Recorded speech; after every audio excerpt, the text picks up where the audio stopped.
ஆச்சி கொழுக்கட்டை மாவு வந்தாச்சு. ஆச்சி கொழுக்கட்டை மாவிற்கு கொழுக்கட்டை அச்சை கேட்டு வாங்குங்கள். தமிழகம் எங்கும் கிளைகள் கொண்ட Annamalai institute of hotel management and hospital management படிப்பில் சேர்வதற்கான அட்மிஷன் நடைபெறுகிறது. இந்தியாவின் மீது இறக்குமதியாகும் பொருட்களுக்கு 50% வரியை விதிப்போம்னு ட்ரம்ப் சொல்லியிருக்காரு. ட்ரம்ப் ஏன் இந்த முடிவுக்கு வந்திருக்காரு? குறிப்பாக ட்ரம்ப்பும் மோடியும் ரெண்டு பேரும் பரஸ்பரமான ஒரு நண்பர்கள். இந்த அளவுக்கு இந்தியா மீது ஒரு ஆன்டி ஸ்டாண்ட் எடுத்திருக்காரு ட்ரம்ப். இதற்கு என்ன காரணம்? அதுதான் டொனால்ட் ட்ரம்ப். இது டொனால்ட் ட்ரம்ப்புக்கும் மோடிக்கும் உள்ள ஏற்படுற பர்சனல் பிரச்சனையா நான் கருதலை.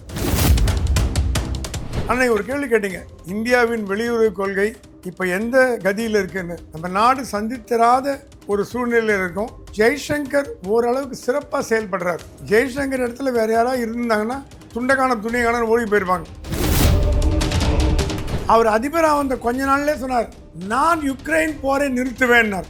சரி, நிறுத்தி நல்ல காரியம் பண்ணுறீங்க, ஒத்துக்கிறாங்க. உங்கள் பேச்சு ஜெலன்ஸ்கி கேட்பாரு, புட்டின் கேட்பாரா? சரி, இப்போ நீ கேட்கலாம், என்னங்க ரஷ்யாவிலேருந்து வாங்கலைன்னா என்னங்க ஆகி போயிடும், என்ன குடியா முழுகி போயிடும். முழுகிடும். 1 லிட்டர் பெட்ரோல் 500 ரூபா ஆகிடும். இந்தியா தாங்குமா? ட்ரம்ப் ஒரு வார்த்தை சொன்னாரு, அப்படியா பலுச்சிஸ்தான்ல ஆயில் எடுத்து இந்தியா பாகிஸ்தான் கிட்டே இந்த ஆயில் வாங்குற மாதிரி நான் பண்ணுவேன். கையேந்து நிற்கணும் பாகிஸ்தான் பலுச்சிஸ்தான் போய் நம்ம ஆயிலுக்கு. இந்தியா அந்த அளவுக்கு வெக்கமானம் கட்டு ரோஷம் கட்டு போல. ரஷ்யாவும் இந்தியாவும் டெட் எக்கானமி, இறந்த பொருளாதாரம். அந்த வேர்டு யூஸ் பண்ணது ரொம்ப தப்பு. டெட் எக்கானமின்னார். நீ சொல்றது டெட் எக்கானமிங்கிற, நாங்க டெட் ஹேண்ட் எடுப்போம் கையில. டெட் ஹேண்ட்னா என்ன அர்த்தம்னா military use of nuclear weapons. தனி நாணயம் கொண்டு வரணும்னு பிரிக்ஸ் பண்ணிட்டு, அது மோடியோட மூளை. அது இதை பார்த்துட்டு ட்ரம்ப் ஆடி போயிட்டார். ஆல்ரெடி 10% குறைஞ்சாச்சு. உலக மார்க்கெட்ல டாலர் குறையுது. டாலர் குறைஞ்சதுன்னா அமெரிக்கா காலி. இந்தியா, சைனா, ரஷ்யா மூன்றும் சேர்ந்து ஒரு அணியில் கொண்டு வரதுக்கு வாய்ப்பு உண்டு. இது பிரிக்ஸை பலப்படுத்தும். இது கண்ணை உறுத்துறது. ட்ரம்ப் கண்ணை உறுத்துது. ஆதனையர்களுக்கு அன்பு வணக்கம். இன்று நம்மோடு மூத்த பத்திரிகையாளர் திருமிகு பிரகாஷம் சுவாமி வந்துள்ளார். வணக்கம் சுவாமி சார். நல்லா இருக்கீங்களா சார்? சரி, இந்தியாவுடைய இந்த வெளியுறவு கொள்கை ஒரு கத்தி மேல நடக்கிற மாதிரியான ஒரு சுச்சுவேஷனுக்கு போயிருக்கு. அமெரிக்கா இந்தியாவுக்கு மிகப்பெரிய அடியை கொடுத்துருக்காங்க. நாம ரஷ்யா கிட்ட இருந்து ஆயில் வாங்கிக்கிட்டு இருக்கோம். நீங்க ஆயில் வாங்கக்கூடாதுன்னு ஏற்கனவே ட்ரம்ப் சொல்லியிருந்தாரு. அதையும் மீறி நாம் ஆயில் வாங்கிக்கிட்டு இருந்தோம். 25% வரியை இந்திய பொருட்களுக்கு போட்டிருந்தாரு. மீண்டும் நாம ரஷ்யா கிட்ட இருந்து ஆயில் வாங்கிட்டு இருக்கோம். அதற்கு தண்டனை கொடுக்கும் விதமாக பிளஸ் 25% மொத்தமா இந்தியாவின் மீது இறக்குமதியாகும் பொருட்களுக்கு 50% வரியை விதிப்போம்னு ட்ரம்ப் சொல்லியிருக்காரு. ட்ரம்ப் ஏன் இந்த முடிவுக்கு வந்திருக்காரு? குறிப்பாக ட்ரம்ப்பும் மோடியும் மிக நெருங்கிய நண்பர்கள். ஹவுடி மோடி, அதுக்கப்புறம் நமஸ்தே ட்ரம்ப் எல்லாம் நடத்தி ரெண்டு பேரும் பரஸ்பரமான ஒரு நண்பர்கள். இந்த அளவுக்கு இந்தியா மீது ஒரு ஆன்டி ஸ்டாண்ட் எடுத்திருக்காரு ட்ரம்ப். இதற்கு என்ன காரணம்? எப்படி புரிஞ்சுக்கிறது முதல்ல? அதுதான் டொனால்ட் ட்ரம்ப். இது டொனால்ட் ட்ரம்ப்புக்கும் மோடிக்கும் உள்ள ஏற்படுற பர்சனல் பிரச்சனையா நான் கருதலை. அன்னைக்கு ஒரு கேள்வி கேட்டீங்க, இந்தியாவின் வெளியுறவு கொள்கை இப்போ எந்த கதியில் இருக்குன்னு. ரொம்ப சேலஞ்சிங் பொசிஷனில் இருக்குது. நம்ம நாடு சந்தித்திராத ஒரு சூழ்நிலையில் இருக்கும். ஜெய்சங்கர் ஓரளவுக்கு சிறப்பாக செயல்படுறார். ஜெய்சங்கர் இடத்துல வேற யாராவது இருந்தாங்கன்னா துண்டக்கான துணிக்கான ஓடி போயிருப்பாங்க. ஜெய்சங்கர் வெளியுறவு துறையில் இருந்ததுனால் அவரால் ஹேண்டில் பண்ண முடியுது. பியூரோக்ராட். Foreign secretary. அந்த பியூரோக்ரஸி இப்போ ஒரு கை கொடுத்துட்டு இருக்கு. அவருக்கு ஜெய்சங்கருக்கு இந்த நெளிவு சுழிவுலாம் நல்லா தெரியும். பதட்டப்படாத ஒரு மனிதர், பேசவே மாட்டார், அமைதியாக பேசுவார். ஆனால் கொள்கையில் பிடிப்பாக இருப்பார். அந்த மாதிரி ஒரு ஜெய்சங்கர் இந்த சூழ்நிலையில் சிறப்பாக செயல்படுறாருன்னா கண்டிப்பாக சிறப்பாக செயல்படுறாருன்னு சொல்லுவேன். என்ன பிரச்சனை இந்தியாவுக்கும் அமெரிக்காவுக்கும்? என்ன கொடுக்கல் வாங்கல் தகராறா? இல்லை. ட்ரம்ப் ஜனாதிபதியாக பதவி ஏற்ற உடனே மோடியை கூப்பிட்டாரு. 2 பேர் கட்டி தழுவி ரசமாக எல்லாம் ஜாலியாக பேசினாங்க. எல்லாம் நல்லபடியாக போயிட்டு இருந்தது. அமெரிக்கா பொருளாதாரம் எப்பொழுதும் இல்லாத அளவு வீழ்ச்சியை நோக்கி போயிட்டுருக்கு. ஓகே, இந்த பேசிக் ப்ரிமைஸ் சொல்கிறேன். அமெரிக்க பொருளாதாரம் வீழ்ச்சியை நோக்கி போயிட்டுருக்கு. அங்கே இன்ஃப்ளேஷன் அதிகமாகிட்டுருக்கு. வேலையின்மை, பணவீக்கம் எல்லாம் வந்துடுச்சு. இதுக்கு ஃபெடரல் ரிசர்வ் கூப்பிட்டு சொன்னாங்களாம், ஐயா நீங்கள் ஏதாவது பண்ணலைன்னா நாடு வந்து குட்டிச்சவராயிடும், திவாலாயிருங்கிறாங்களா? ஆமாம். இப்போது நம்ம இந்தியாலேயும் அமெரிக்காலேயும் 1 லட்ச ரூபா பிரிண்ட் பண்ணோம் அப்படின்னா கவர்மெண்ட் பிரிண்டிங் ப்ரெஸ்ஸில் அந்த 1 லட்ச ரூபாய்க்கு உண்டான தங்கத்தை இருக்கணும் ரிசர்வ் பேங்க்கில். எவ்வளோக்கு எவ்வளோ தங்கம் இருக்கோ அந்த தங்கத்தோட வேல்யூ தான் நீங்கள் பிரிண்ட் பண்ணி மக்கள்னா புழக்கத்தில் விடணும். எந்த நாடும் அந்த மாதிரி பண்ணுறதில்ல. அதனால தான் இன்ஃப்ளேஷன் வருது. பணவீக்கம் வரதுக்கு காரணமே 1 லட்ச ரூபா தங்கம் பேங்க்கில் இருந்து 10 லட்ச ரூபா அடித்து நீங்கள் பாட்டுக்கு நோட்டு டிஸ்ட்ரிபியூட் பண்ணிங்கன்னா இன்ஃப்ளேஷன் வரும். அது அமெரிக்கா பண்ணாமல் இருந்தது, பண்ண ஆரம்பிச்சிது. ஏன்னா வேறு வழி இல்லை, உங்களுக்கு பணவீக்கம் அதிகமாக போச்சு. ஸோ அது இல்லாமல் அமெரிக்காவில் இருக்கிற பெரிய பெரிய கம்பெனிகள் அனைத்துமே அவங்க ஆப்ரேஷன்ஸை அமெரிக்கா விட்டு தள்ளி வச்சுட்டாங்க. பனாமாவில், கயானாவில், ட்ரினிடாடில், வியட்நாமில், இந்தியாவில், சைனாவில் எல்லாம் வெளியூரில் பண்ணிட்டாங்க.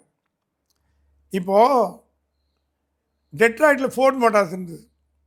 ஃபோர்ட் கம்பெனிக்கான ஃபோர்டு வண்டியை மட்டும்தான் அசம்பிள் பண்ணோம், மீதியெல்லாம் வெளியூரில் இருந்தால் பண்ணோம். ஆமாம். ஆனால் கம்பெனி பார்த்தீங்கன்னா அமெரிக்கன் கம்பெனின்னு பேர். IPhone American company. 10% அமெரிக்காவில் பண்ணுறாங்களா? இல்லை, 95% வெளிநாட்டில் தான் பண்ணுறாங்க. ஆமாம், வெளிநாடுகளில் தான் வெளிநாட்டில் தான் பண்ணுறாங்க. அசம்பிள் ஆகி வரும், ஃபோன் வரும், ஷிப் வரும், விற்கிறோம். இதனால் அமெரிக்க பொருளாதாரம் அடி வாங்கித்தான்னா அடி வாங்கின்றிருக்கு, அடி வாங்கித்து. ஸோ அதனால தான் இந்தியாவில் வந்து ஆப்பிள் கம்பெனி ஓப்பன் பண்ணக்கூடாதுன்னு. இது மோடி இந்தியாவில் அதிக அளவு வெளிநாட்டு கம்பெனிகள் ஈர்க்கிறார். சிங்கிள் விண்டோ சிஸ்டம் அதெல்லாம் இதனால் அமெரிக்கா கம்பெனிகள் ஓடி வருது இந்தியாவுக்கு நிறையா. ஏன்னா நிறைய ஃபெசிலிட்டி பண்ணுறான்னு. அது ஒரு பக்கம் ட்ரம்ப்புக்கு கடுப்பு. 2வது கடுப்பு, அவர் கொஞ்சம் ஈகோ பிடிச்சவர். ட்ரம்ப்பு நான் சொல்கிற பேச்சு நீ கேட்கணும். ப்ரெஸ் கான்ஃபரன்ஸ்லேயே பார்த்துருப்பீங்க, நான் சொல்கிறதா நீ கேட்கணும், நீ சொல்கிறத நான் கேட்க மாட்டேன் அப்படிம்பார். இது கொஞ்சம் பின்னோக்கி போனீங்கன்னா அவர் அதிபராக வந்த கொஞ்ச நாள்லேயே சொன்னார், நான் யுக்ரைன் போரை நிறுத்துவேன்னார். ஆமாம், சரி நிறுத்தி நல்ல காரியம் பண்ணுறீங்க, ஒத்துக்கிறாங்க. உங்கள் பேச்சு ஜெலன்ஸ்கி கேட்பார், புட்டின் கேட்பாரா? ஜெலன்ஸ்கியும் கேட்கலையே கடைசியில். ஜெலன்ஸ்கி கேட்குறது வாய்ப்பு இருந்தது. ஓரளவுக்கு நீங்கள் கூப்பிட்டு வச்சு கட்டி பிடிச்சி எல்லாம் பண்ணீங்க, சண்டை போட்டிங்க, எல்லாம் பண்ணீங்க. புட்டின் எப்படி கேட்பார்? 2 வல்லரசு உலகத்தில், அமெரிக்கா ரஷ்யா. வல்லரசுனா 2 தான், இந்தியா கூட 5வது இடத்துல தான் இருக்குது. ஒரு வல்லரசு ரஷ்யா அதிபர் கையை கட்டிட்டு உங்கள் முன்னாடி நின்று சொல்லுங்கள் ட்ரம்ப் சார் நான் கேட்குறேன், நான் நிறுத்துகிறேன் சண்டையை அப்படிம்பாரா? ஆனால் ட்ரம்ப்புக்கும் புட்டினுக்கும் நல்ல ஃப்ரெண்ட்ஷிப் இருக்கா? இருந்தது. ட்ரம்ப்புக்கும் புட்டினுக்கும் நல்ல ஃப்ரெண்ட்ஷிப், ட்ரம்ப்புக்கும் மோடிக்கும் நல்ல ஃப்ரெண்ட்ஷிப். இந்த நடவடிக்கைகள் ஃப்ரெண்ட்ஷிப்பை தாண்டிய ஒரு நடவடிக்கையாக தான் நான் பார்க்குறேன். சரி, அடுத்தது என்ன ஆச்சு? உடனே திருப்பி கேட்டார் புட்டின், அப்படிங்களா முதல்ல இஸ்ரேல் வாரை நிறுத்துங்க, இஸ்ரேல் பாலஸ்தீன் வாரை நிறுத்திட்டு இங்கே எங்கிட்ட வாங்க, நான் பேசுகிறேன். உங்கள் நட்பு நாடு, உங்களோட அப்படியே சகோதர நாடு இஸ்ரேல் போய் குண்டு போடுதே பாலஸ்தீன் மேலே, ஹமாஸ் மேலாம் அடிக்குது, ஹியூமன் ரைட் வயலேஷன் பண்ணுது, அதை கேட்க மாட்டீங்களான்னு கேட்டவுடனே ட்ரம்ப்புக்கு எப்பவுமே கேள்வி கேட்கக்கூடாது. ஸ்கூல் வாத்தியார் மாதிரி அவர் சொல்கிறதும் எல்லாம் கேட்கணும். போடு உடனே சாங்ஷன், ரஷ்யா கிட்டேருந்து யாரும் எதுவும் வாங்கக்கூடாது. நீங்கள் ஒரு கயானா, ட்ரினிடாடு அந்த மாதிரி கண்ட்ரி மேலே, மெக்சிகோ, பிரேசில் அது மேலே போடலாம். ரஷ்யா மேலே எங்கான சாங்ஷன் போட முடியுமா? அது என்ன ரஷ்யாங்கிறது சரி உடஞ்சி போச்சு இல்லைங்கிற அதெல்லாம் வாஸ்தவம். உடஞ்சி போனாலும் இப்போ உடஞ்சி போனால் கூட பவர்ஃபுல் கண்ட்ரி, வேர்ல்ட்ஸ் மிலிட்ரியிலேயே largest military and strongest ministry உள்ள 2-3 கண்ட்ரியில் ரஷ்யா ஒன்று. அது அது என்ன பண்ணிது? ரஷ்யா எக்கச்சக்கம் ஆயில் இருந்தது, டிஸ்கவுண்ட் ரேட்டில் கொடுக்குறேன்னு கொடுத்தது. இந்தியா முதல்ல ஒரு 30 வருடங்களுக்கு முன்பு நாம் கல்ஃப் கண்ட்ரி தான் ஆயிலுக்கு நம்பினோம். பஹ்ரைன், துபாய், சவுதி கீதி அது. அவங்க அந்த என்ன பண்ணாங்க, அவங்க வந்து ஒரு கார்ட்டல் மாதிரி போட்டாங்க, ஓபெக்னு, organisation of petroleum exporting countries. அந்த கல்ஃப் நாடுகளில் யார் யார் எண்ணெய் உற்பத்தி பண்ணுறாங்களோ அவங்களாம் கூட்டமாக கூடி இந்த வருஷம் $130 போடு, $30 தான் விலை இருக்கும். எப்படி கல்ஃப் எக்கானமி கொழிச்சுதுங்கிறதுக்கு நான் பதில் சொல்கிறேன் உங்களுக்கு. எண்ணெய் வளத்தால் கொழிச்சது, அவங்க திமிரால் அழிஞ்சாங்க. உடனே போடு $130 போடு. சரி காற்றல் எல்லா கல்ஃப் கண்ட்ரியும் ஒரு பேரல் $130. எவ்வளோ கண்ட்ரி வாங்க முடியாமல் கஷ்டப்பட்டது. இந்தியா பார்த்தது இது வேலைக்கு ஆகாது அப்படின்னு சொல்லிட்டு பட் சில தென் அமெரிக்க நாடுகள் ரஷ்யாட்டேருந்து டீல் போட்டு வாங்க ஆரம்பிச்சு. ஓகே, இப்போ என்ன ஆகி போச்சு, இதனால் இது வந்து டம்ப்ளிங் எஃபெக்ட்னு சொல்கிற மாதிரி கல்ஃப் நேஷன்லாம் இப்போ போனி ஆலை போ எவனோ ஆயிலே வாங்குறது இல்லை, எல்லாம் ரஷ்யாவில் வாங்குறான், மற்ற கண்ட்ரியில் வாங்குறான். இப்போ எங்கெங்கே ரஷ்யன் ஆயில் சீப்பர் தேன் கல்ஃப் ஆயில், ரொம்ப சீப்பு நமக்கு. நம்ம 1,00,000 பேரல் வரைக்கும் வாங்குறோம் ஒரு நாளைக்கு. ஆமாம். அப்படி இருக்கும்பொழுது ஏங்க இப்போ நீங்கள் இருக்கீங்க, உங்கள் கையில் 10 லட்ச ரூபா இருக்குன்னா நீங்கள் 1 லட்ச ரூபா செலவு பண்ண தான் பார்ப்பீங்க, 5 லட்சம் செலவு பண்ண பார்ப்பீங்களான்னு. இந்தியாவோட செலவை குறைக்க தான் பிரதமர் மோடி பார்க்குறாரு. ஆல்ரைட், தேங்க்யூ, கல்ஃப் வேணாம், நான் ரஷ்யாவில் வாங்குறேன்னு மோடி எடுத்த முடிவு. ஏன்னா ரஷ்யா இந்தியாவோட நண்பர். அமெரிக்காவாவது பாதி நாள் சண்டை போடும், பாதி நாள் கையை பிடிக்கும், பாதி நாள் முதுகில் குத்தும், பாதி நாள் சண்டை போடும். இந்தோ பாகிஸ்தான் வரும்போது ரிச்சர்ட் நிக்சன் என்ன சொன்னார், இந்திரா காந்தின்னு எல்லாம் உலகத்துக்கே தெரியும். 7th pleat அமிச்சாரு. ஆனால் அன்று முதல் இன்று வரை நம்முடன் இருப்பது ரஷ்யா தான். நேரு காலத்திலேருந்து ரஷ்யா தான். பிரஸ்னேவ்லேருந்து அத்தனை பேருமே இந்தியாவுக்கு வேணுங்கிற தலைவர்கள். ஆமாம். ஆனால் அதே நேரத்தில் அமெரிக்காவோட ஃப்ரெண்ட்ஷிப்பாக இருக்கிறது ரஷ்யா வந்து பெருசாக எடுத்துக்கல. ஓகே, ரஷ்யா பெரிய மனசு பண்ணி நீங்கள் அமெரிக்காவோட ஃப்ரெண்டாக இருங்க, ஆனால் நம்ம 2 பேரும் ஒற்றுமையாக இருக்கும். அந்த ஒரு அண்டர்ஸ்டாண்டிங் ரஷ்யா நமக்கு கொடுத்தது. ஆனால் ட்ரம்ப் அப்படி கொடுக்க மாட்டேங்குது. இப்போ இந்தியாவில் இருக்கிற உருக்கு ஆலைகள், Bhilai steel plant, Rourkela steel plant யார் பண்ணி கொடுத்தது? ரஷ்யா. இவங்க என்னமோ அமெரிக்கா தான் பண்ணி கொடுத்து, அதை பண்ணி கொடுத்து, இதை பண்ணி கொடுத்துட்டாங்க. கூடங்குளம் அணுமின் நிலையம், கூடங்குளம் எல்லாம் ரஷ்யா பண்ணி கொடுத்தது. ரஷ்யா இந்தியாவோட உற்ற நண்பன். அதில் எந்த இந்தியாவில் கம்யூனிசம் செத்து போச்சுன்னு ரஷ்யா வருத்தப்பட்டா கூட இந்தியாவில் கம்யூனிசத்தை வளர்க்குறதுக்கு அவன் ஒன்றும் பாடுபடலை. உங்கள் நாட்டு விஷயம்ட்டான், உங்கள் நாடு உங்கள் மேட்டர் நான் தலையிட மாட்டேன். ஏன்னா அங்கேயே பாதி கம்யூனிசம் இல்லை, இப்போ உலகம் கம்யூனிசம் அழிஞ்சிட்டு வருது. ஆனால் இந்தியாவோட உற்ற நண்பனாக ரஷ்யன் இருக்கார். அப்படி இருக்கும்பொழுது அமெரிக்கா சொல்ல பேச்சை கேட்டு ரஷ்யாவோட உங்களோட பேச மாட்டேன் அப்படின்னு சொல்லிட்டு ஸ்கூல் பசங்களா? அது சர்வதேச டிப்ளமசிங்க. எங்கே சீப்பாக அங்கே தான் வாங்குவேன். முன்னே சொல்லிட்டார் ட்ரம்ப்பு, நீ ரஷ்யாட்ட வாங்கினா அமெரிக்காவில் இறக்குமதி செய்யப்பட்ட இந்திய பொருட்களுக்கு 100% போடுவேன்னு முதல்ல சொன்னார். 25ன்னார். டெட்லைன் கொடுத்தார். இத்தனாம் தேதிக்குள்ள. ஆக்சுவலாக 2 மாதமாக ரஷ்யாட்டேருந்து இந்தியா ஆயில் வாங்கலை. அது எனக்கு கிடைச்ச டெல்லி தகவல். அது அமெரிக்காவோட இதுவாக இருக்கலாம், இல்லை கொஞ்சம் வெயிட் பண்ணி வாங்கலான்னு பார்க்குறாங்க. ஏன்னா நம்ம ரஷ்யா ஆயிலை வாங்கி சுத்திகரித்து அதானி அம்பானி குரூப்பு அதை யூரோப்பியன் கண்ட்ரிஸ் தான் விற்கிறோம். எஸ், ஆமாம். நம்ம ஊர் பயன்பாட்டுக்கு சரி. இப்போ நீ கேட்கலாம், என்னங்க ரஷ்யாவிலேருந்து வாங்கலைன்னா என்னங்க ஆகி போயிடும், என்ன குடியாக முழுகி போயிடும். முழுகிடும். 1 லிட்டர் பெட்ரோல் 500 ரூபா ஆகிடும். 1 லிட்டர் பெட்ரோல் 500 ரூபா ஆகிடும். இந்தியா தாங்குமா அந்த வலியை? தாங்காது. அதனால தான் இந்தியா சொல்லுது அமெரிக்காட்ட, ஐயா உங்கள் உட்கட்சி போகிற நீங்கள் வச்சுக்கோங்க, உங்களுக்கு ரஷ்யாவுக்குள்ள சண்டையா அது நீங்கள் வச்சுக்கோங்க, நாங்கள் எல்லாரோட நட்பாக பழகிறோம், எங்களுக்கு எதிரியே கிடையாது, எங்கள் எதிரி பாகிஸ்தான் தான், அது தனி விவகாரம். அதுக்கு ஒரு ட்ரம்ப் ஒரு வார்த்தை சொன்னார், அப்படியா பலுச்சிஸ்தானில் ஆயில் எடுத்து இந்தியா பாகிஸ்தான்கிட்டே இந்த ஆயில் வாங்குற மாதிரி நான் பண்ணுவேன். கற்பனை இருந்தாலும் அந்த நாட்டு பாகிஸ்தானோட இராணுவ தளபதியை கூப்பிட்டு புரோட்டோகாலை தப்புங்க. அமெரிக்க ஜனாதிபதி இராணுவ தளபதியை பார்க்கக்கூடாது. டோ is commander of arm forces. இப்போ இந்திய ஜனாதிபதி கமாண்டர் ஆஃப் ஆர்ம் ஃபோர்ஸஸ் தான். ஆமாம். இந்தியாவுக்கு அத்தனை இராணுவத்தோட தலைவி நம்ம திரௌபதி முர்மு அவர்கள் தான். நாளைக்கு இப்போ ரஷ்யாவோட மிலிட்ரி சீஃப் வரான், யாரை பார்ப்பான்?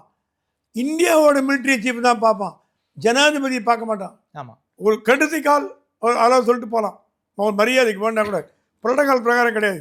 விருந்து கொடுத்தியே எதுக்கு? இந்தியாவை ப்ரொவோக் பண்ண. இது என்ன ஒரு வேடிக்கைன்னா, குறிப்பாக இந்தியாவை விட பாகிஸ்தானுக்கு ரொம்ப ரொம்ப வரி கம்மி சார்.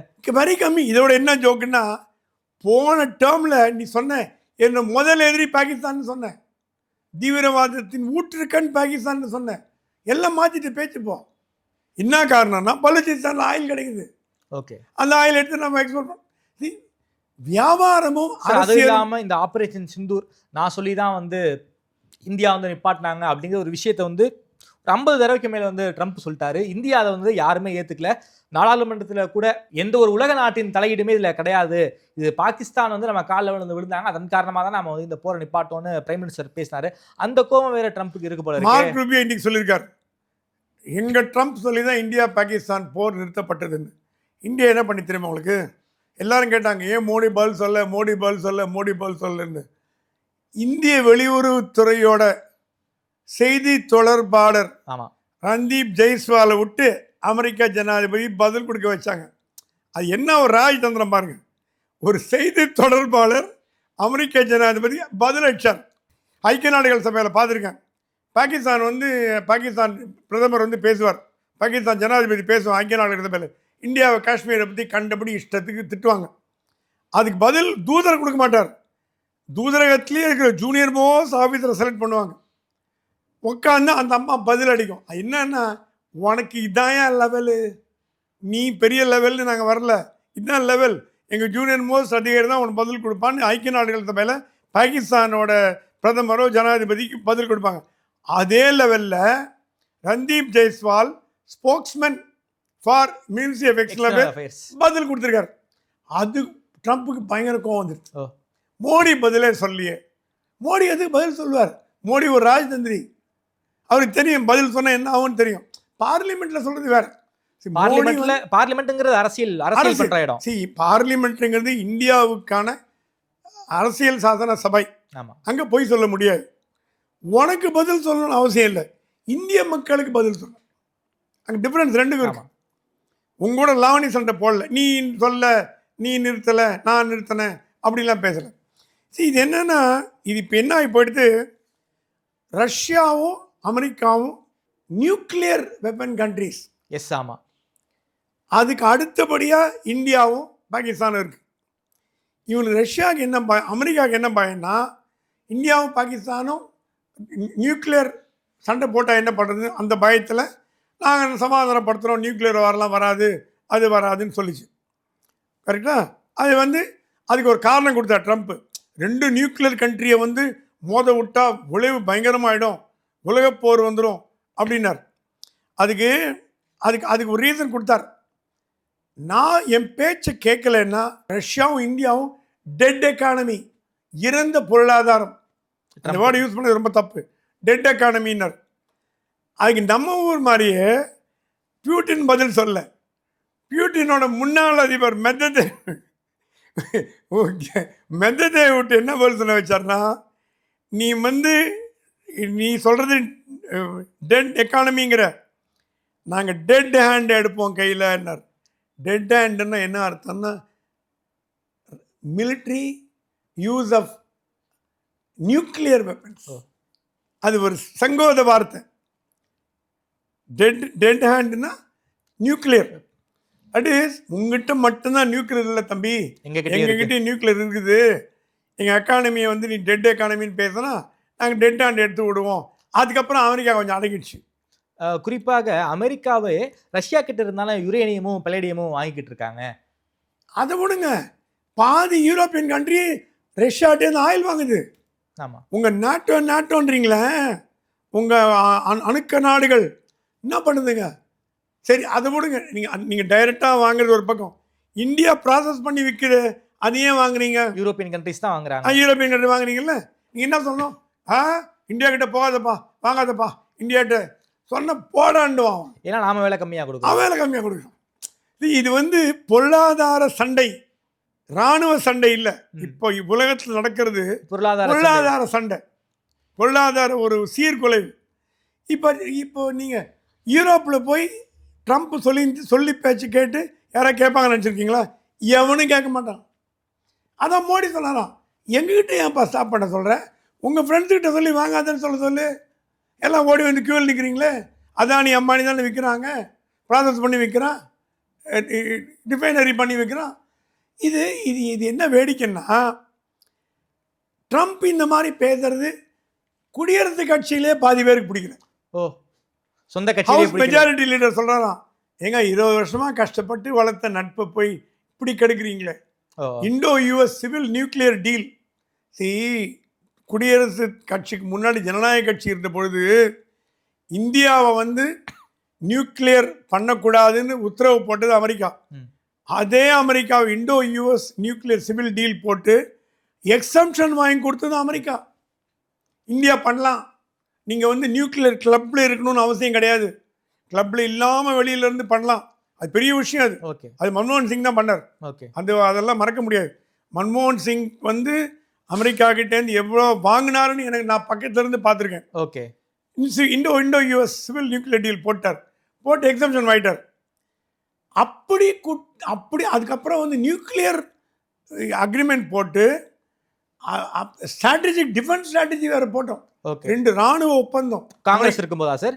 காங்கிரஸ் இருக்கும்போது மன்மோகன் சிங் பீரியட்ல நான் நியூயார்க்ல இருந்தேன். போட்டது அது குடியரசு. அதெல்லாம் கெடுக்கிறீங்களேப்பா.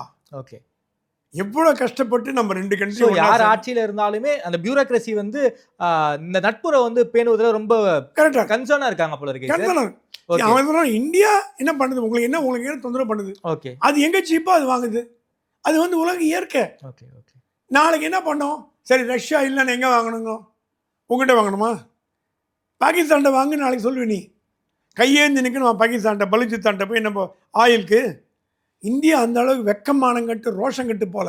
அதனால அதே ட்ரம்ப் பாகிஸ்தான் 3வது பேன் சொன்னாரே சார். இப்போ இது 3வது பேன் சொன்னாரு. இப்போ ஏன் பாகிஸ்தான் 3வது பேன் சொல்ல? பாகிஸ்தான் ஒரு தீய சக்தி. அந்த நாடே பூமி வரைபடத்தில் இருக்கக்கூடாது, இருக்கவே கூடாது அப்படின்னு சொன்னவர் இப்போ பல்ட்டி அடிச்சது காரணம் அமெரிக்கா பொருளாதாரம் சும்மா அப்படியே டைவ் அடிக்குது கீழே. இந்த லெவலில் போச்சுன்னா ட்ரம்ப்பால் ஒன்றும் பண்ண முடியாது. ஏன்னா ஒரு நாடு பொருளாதாரத்தில் அதை விடுங்க, டாலர் வீக் ஆகிட்டு வருது. உலகத்தில் எல்லா நாடுகளும் வியாபாரம் செய்யும் ஒரே கரன்சி டாலர் தான். இப்போ நீங்கள் வந்து ரஷ்யா விடுங்க, ஆப்பிரிக்காலேருந்து ஏதாவது ஒரு பொருள் வாங்குறீங்க, நீங்கள் ஒரு பொருளை வந்து ஆஸ்திரேலியாவுக்கு விற்கிறீங்கன்னா அது டாலரில் தான் பண்ண முடியும். ஆமாம், dollar is universal currency. India ரஷ்யாலாம் பார்த்தது என்ன வேடிக்கை ஆகுது, டாலர் பவர் ஏறினே போகுது. நம்ம தனியாக ஆரம்பித்தா என்ன, ரஷ்யா ருப்பி அக்ரிமெண்ட் ஒன்று போட்டு. ஆமாம், ஸோ இந்தியாவும் ரஷ்யாவும் ரூபாவில் வியாபாரம் பண்ண ஆரம்பிச்சது. இதை பார்த்து இன்னும் சில கண்ட்ரிலாம் வந்தது. பிரிக்ஸ் ஒன்றா சேர்ந்தது. பிரிக்ஸ் சேர்ந்து என்ன பண்ணிது, டாலரை உடைக்கிறதுக்கு ட்ரை பண்ணிது. பிரிக்ஸ் ஒரு எப்படி யூரோன்ற ஒரு நாணயம் வந்ததோ, எப்படி அந்த இங்கிலாந்து ஐரோப்பிய நாடுகள் சேர்ந்து யூரோ அப்படின்னு ஒன்று பண்ணாங்க.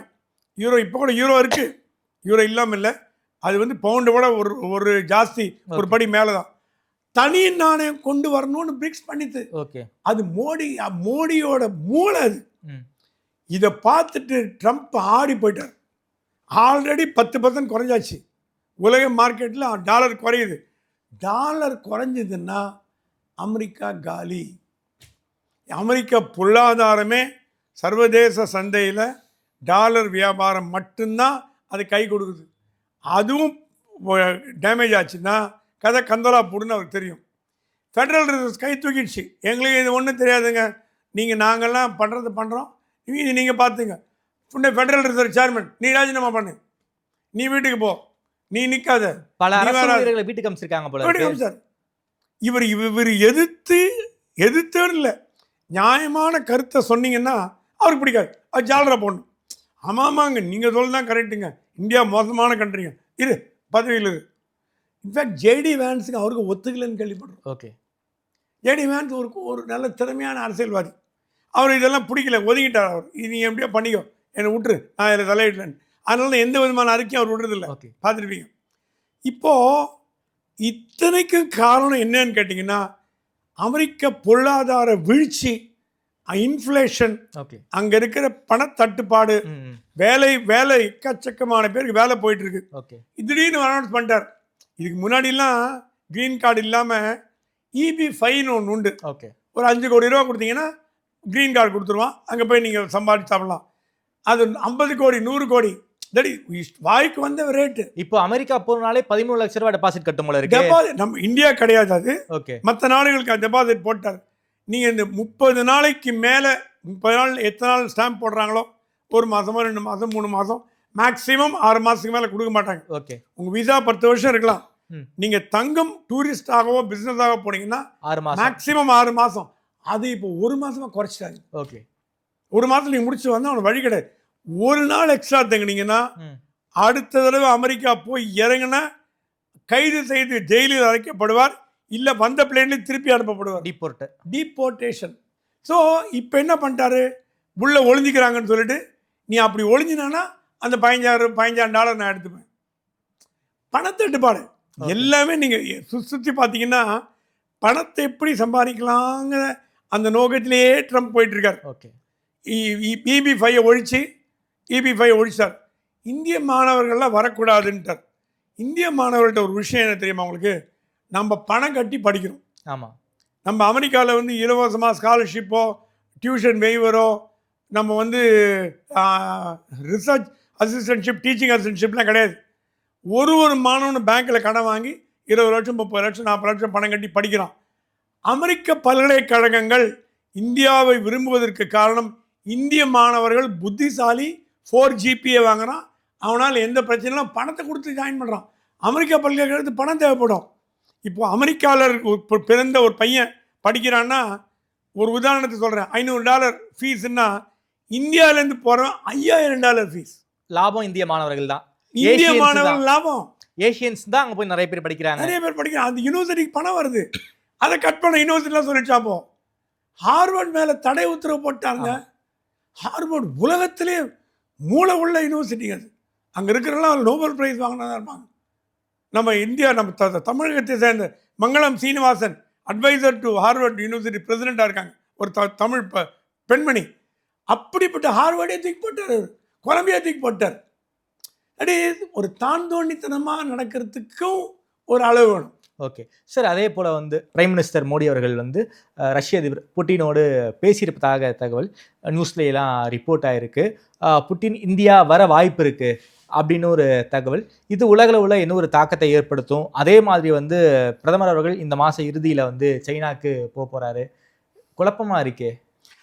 ரஷ்யா என்ன சொல்லுதான், மோடி சார் அமெரிக்காவோட ஏகாதிபத்தியத்தை தடுக்கணும்னா நீங்கள் நான் சைனா ஒன்றா சேரணும். பாகிஸ்தானை விட்டுருங்க, அது பொருட்டே இல்லை.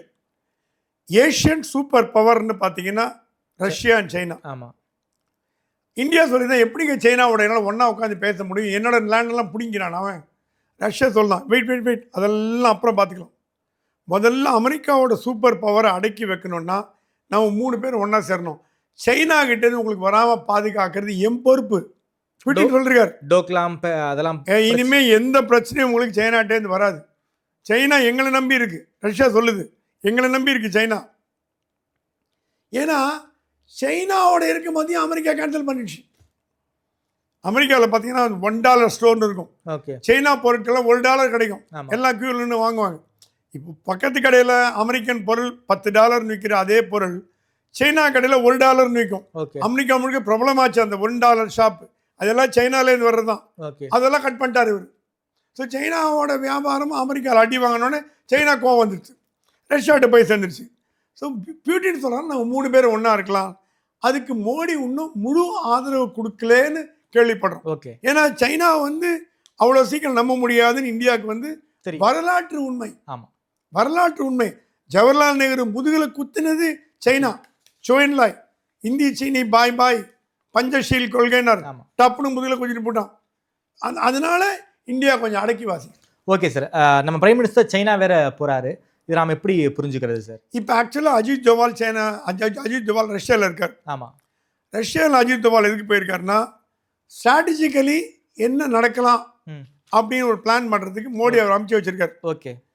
இந்த ஆண்டு இறுதிக்குள் புட்டின் இந்தியாவுக்கு வர்றார். ஓகே. இண்டோ ரஷ்யன் பயலாட்ரல் அக்ரிமெண்ட்டோட கண்டினியூஷனுக்கு புட்டின் இந்தியாவுக்கு வர்றார். ஓகே. புட்டின் இந்தியாவுக்கு வர்றது ஒரு பெரிய ஒரு பெருமையான கௌரவம். 2 தலைவரும் கூடி பேச போகிறாங்க. ஓகே. மோடி சைனாக்கு போகிறது திருப்பி பழைய உறவை புதுப்பித்து கொள்ள. ஓகே. சரி விட்டுருங்க, இப்போ இனிமேல் பழைய சண்டையெல்லாம் வேணாம். நமக்கு காமன் ப்ராப்ளம் கொடுக்க வேண்டிய அமெரிக்கா. அதை நம்ம எதிர்க்கணும்னா ஏசியாவில் நம்ம ஒன்றா சேரணும். ஓகே. நமக்குள்ள டிவிஷனாக இருந்தால் வேலை நடக்காது. இந்தியாவில் சைனா பொருட்கள் ஏற்றுமதி இறக்குமதி ஆகுது. ஆமாம், ஒன்றும் தப்பு கிடையாது. இந்திய கவர்மெண்ட் ஒன்றும் பேன் பண்ணல. நீங்கள் பார்த்தீங்கன்னா ₹1 ஃபேனு, ₹2 ஃபேன்லாம் எல்லாம் சைனா ப்ராடக்ட் தான். பாதி சைனா தான் விற்கிறது. அது இந்தியா வந்து பெருசாக எடுத்துக்கல. ஏன்னா மக்களுக்கு சீப்பாக கிடச்சிட்டு போனோம் போட்டு இப்போ என்ன இப்போ 1 மாதம் யூஸ் பண்ணால் போட்டோம் அப்படின்றது. ஸோ இந்தியாவுக்கும் சைனாவுக்கும் வியாபார ரீதியாக நட்பு நல்லா இருக்குது. ஓகே. இப்போ சைனா சொல்லுதான், எங்கள் ப்ராடக்ட்டை வாங்குறதே இந்தியன்ஸ் தான்ப்பா, எங்கள் ஊரில் எக்ஸிபிஷன் போட்டால் இந்தியன்ஸ் தான் வந்து உட்காந்துட்டு இருக்காங்க, எக்ஸிபிஷன் பார்க்குறாங்க. எல்லா கண்ட்ரிலையும் பெய்ஜிங்கில் சின்ன ஊரில் எக்ஸிபிஷன் போட்டால் கூட ஃபர்னிச்சர் எக்ஸிபிஷன்லாம் இந்தியாவிலேருந்து வந்து வாங்கிட்டு போகிறாங்க. ஸோ இந்தியாவும் சைனாவும் நெருங்கி வரத்துக்கு ஒரு வாய்ப்பு இருக்குது.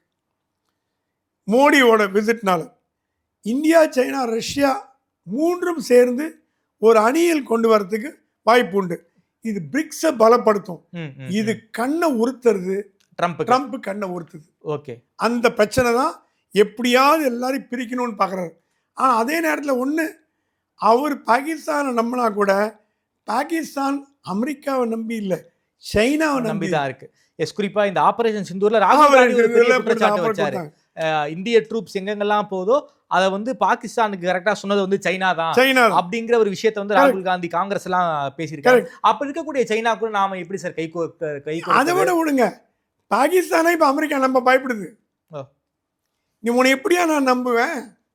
நீ எங்களை வந்து எப்போ பார்த்தா திட்டிட்டு இருக்கீங்க, நீ வந்து சைனாவோட விரோதின்றீங்க. சைனாவை நம்பி தான் நான், சைனா இல்லைன்னா பாகிஸ்தான்ற ஒரு நாடே கிடையாது. கடன் நிறைய கொடுத்து வச்சிருக்காங்க. கடவுள் இல்லை, சைனாவோட டெரிட்டரி தான் பாகிஸ்தான், சைனாவோட ஒரு அங்கம் பாகிஸ்தான், அப்படிதான் நான் சொல்லுவேன். அதுக்கு மேலே சொல்கிறதுக்கு முழுக்க சைனா தான் அங்கே ரூல் பண்ணுது. அங்கே சும்மா டம்மி பிரசிடென்ட் இருக்கான தவிர முடிவுகள் எடுக்கப்படுது பீஜிங் தான். ஆனால் உலக வரலாற்றிலேயே ஒரு சிக்கலான ஒரு வெளியுறவு ஒரு ஒரு ஒரு போர், அது வெளியுறவு ஒரு கச்சாமூச்சா நடக்குதுன்னா இந்த பீரியட் தான் நம்ம சொல்ல முடியும். Okay sir. குறிப்பாக சைனாவை நம்ம நம்ப முடியாதே சார். கண்டிப்பாக. அதனால தான் பிரைம் மினிஸ்டர் ரொம்ப ஜாக்கிரதையாக இருக்காரு. ஓகே. பிரைம் மினிஸ்டர் ரொம்ப ஜாக்கிரதையாக இருக்கிறது காரணமே இல்லை, நேரு காலத்துல இருந்து இப்போ வரைக்கும் நம்ம முதல்ல குத்துக்கிட்டே இருக்காங்க.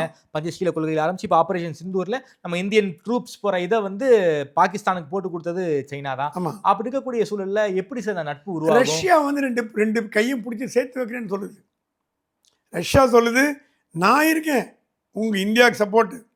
சைனாவும் எனக்கு தெரிஞ்சு அங்கே இருக்கிற தூதர் சொன்ன மாதிரி மனசு மாறிட்டு வருது. ஏன்னா இந்தியா எதிரியா அமெரிக்கா எதிரியா அப்படின்னு சைனாக்கு பார்த்தீங்கன்னா அமெரிக்கா தான் எதிரியா இருக்கும். ஆமாம், இந்தியா ஒன்றும் அந்த அளவுக்கு எதிரி கிடையாது. நம்ம ஒன்றும் சண்டை போட போகிறது இல்லை. இதோஜமா டோக்லாமெல்லாம் இருந்தால் தவிர ஒன்று பெரிய 62க்கு அப்புறம் பெரிய வாராக இருந்தால் எனக்கு தெரியல. ஸோ சைனாவோட பாலிசியும் மாறிட்டு வருது. ஏன்னா சைனா ஒன்றும் அந்த காலத்து மடு செஞ்சு மாதிரி உட்காந்துருக்கல, இப்போ அது டெவலப் ஆகிட்டு வருது.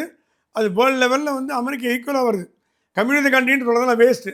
China is no more communist country, highly capitalist country ஆகிடுச்சு. ஆமாம், கேபிட்டலிஸ்ட் கண்ட்ரி. ஸோ சைனாவோட முடிவில் மாற்றம் தெரிந்து அதை பிரதமர் மனதார ஏற்றுக்கொண்டால் இந்தியாவும் சைனாவும் சேர்ந்து செயல்படுறதுக்கு வாய்ப்புண்டு.